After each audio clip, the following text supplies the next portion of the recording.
What's going on? We back, Motor City Sports Talk. We in the building. It's your boy CJ Goodfella. Definitely appreciate you guys rocking out with us one more time for the one time. And also, don't forget we going live sometime this afternoon, talking some Bucks Lions review. And I'm gonna drop a couple videos before that. And then we get into the live review, so be prepared.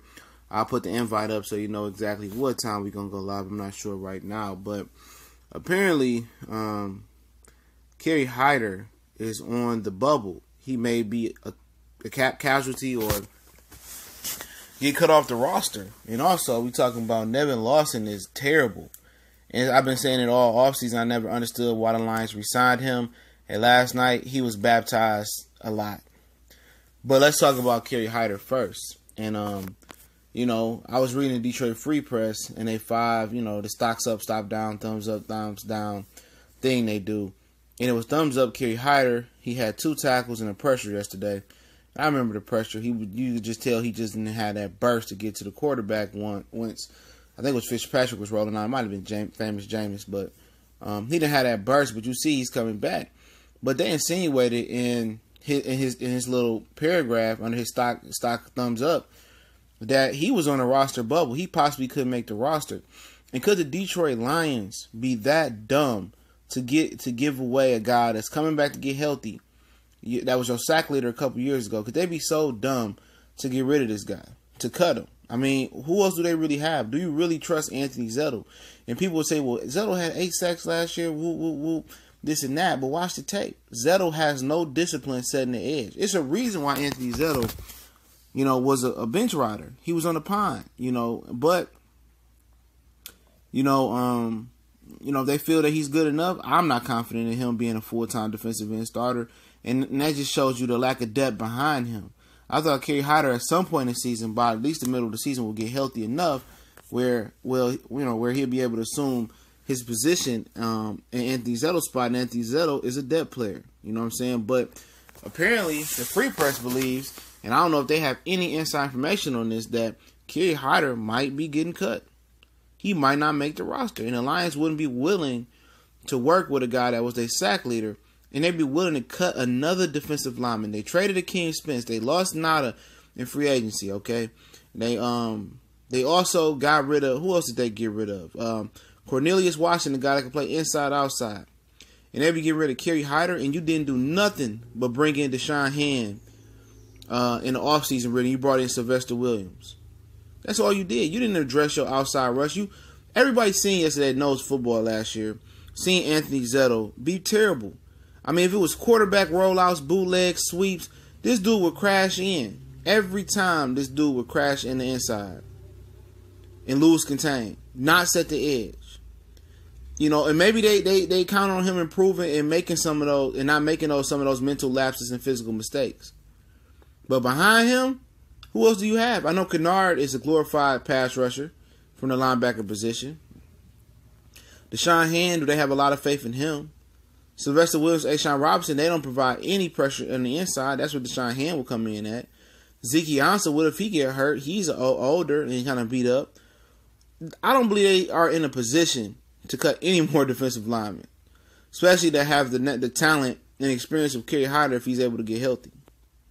I just don't see them being in that type of position. But, like I said, they've been letting defensive linemen go, trading them, and building that scheme, so it wouldn't shock me. We all knew the defensive line, the pass rush, the run stoppers, or the run game stoppers, was an issue for the Lions. All last year we knew that. When Nada went down, the floods of the gates opened for the floods. We knew that. But Bob Quinn did little to address that.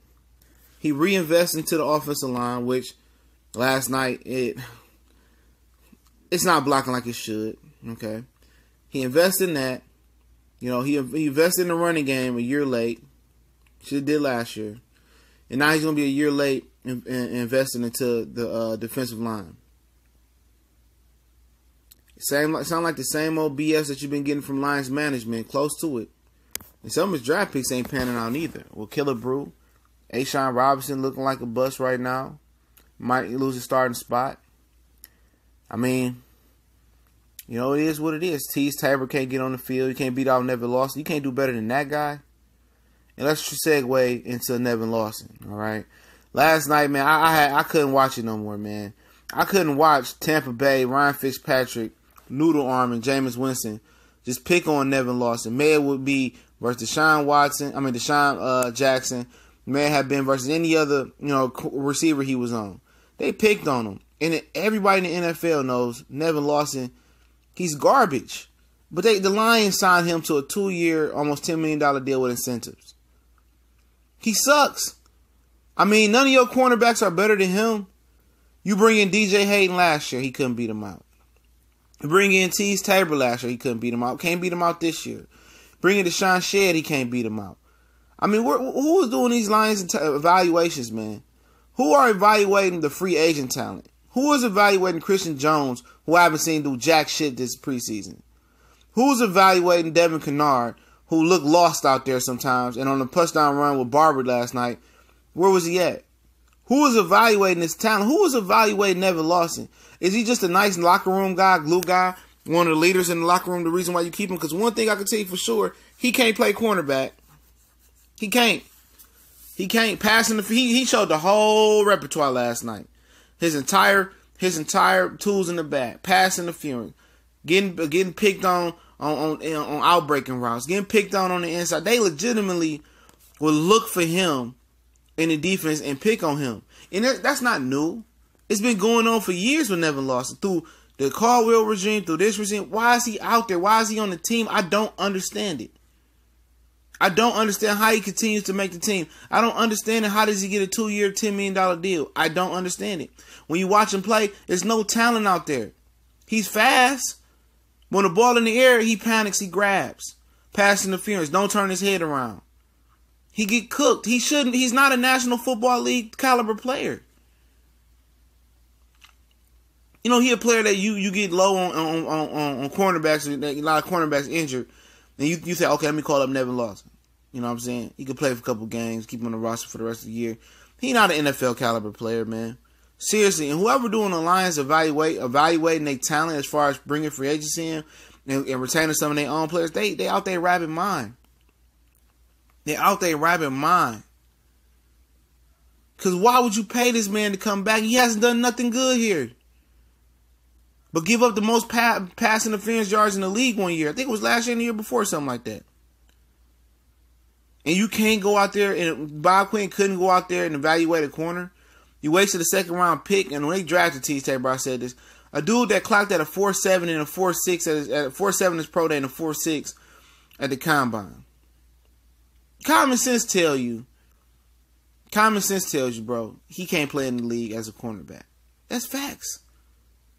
Unless you Richard Sherman and you that smart, you that cerebral, your technique is that impeccable, and Tease Tabor got some great ball skills, but he ain't no Richard Sherman.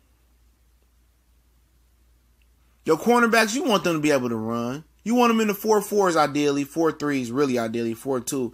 You're ecstatic about it. You want them to be able to have some technique, not just be a track star out there.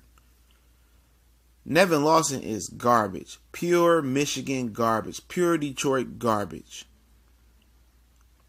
I don't understand how this guy continues to be a part of this team. I don't understand it. But he there, and he like gonna start. And no matter, he can't do no wrong. No wrong. And a guy who split time with DJ Hayden last year got re-signed. I'd never understood that. He got re-signed. The Lions knew they had a weak point in a second cornerback position spot. They knew they had weak points up front in the front 7. And they went the cheap route. They kept Kennard cheap route, the Jones Creek cheap route, the Sylvester Williams cheap route. They didn't want to invest in no pass rushing. They didn't want to invest in their linebackers. They didn't want to complete their secondary by paying a cornerback to come here and play the second spot. It's the Lions. It's the Fours. They cheap. You know what I'm saying? They cheap. They didn't want to go out there and spend the money on Malcolm, the kid from New England. I'm forgetting his last name. Malcolm Butler, excuse me. But Nevin Lawson is terrible. He ain't the answer though, and I hope the guy they don't cut Kerry Hyder, unless they got a plan behind it. But it's some Overseas Sports Talk. Don't forget to check the links in the description on Facebook, Instagram, Twitter. If you want to donate another day not monetized and you like the content, the PayPal link is there as well. Appreciate everybody. Be prepared for a live show sometime this afternoon, maybe evening at the latest. Definitely appreciate all the brothers out there, sisters out here that support One Pride Nation, Motor City Sports Talk. We back with another one in 1 minute. We gone.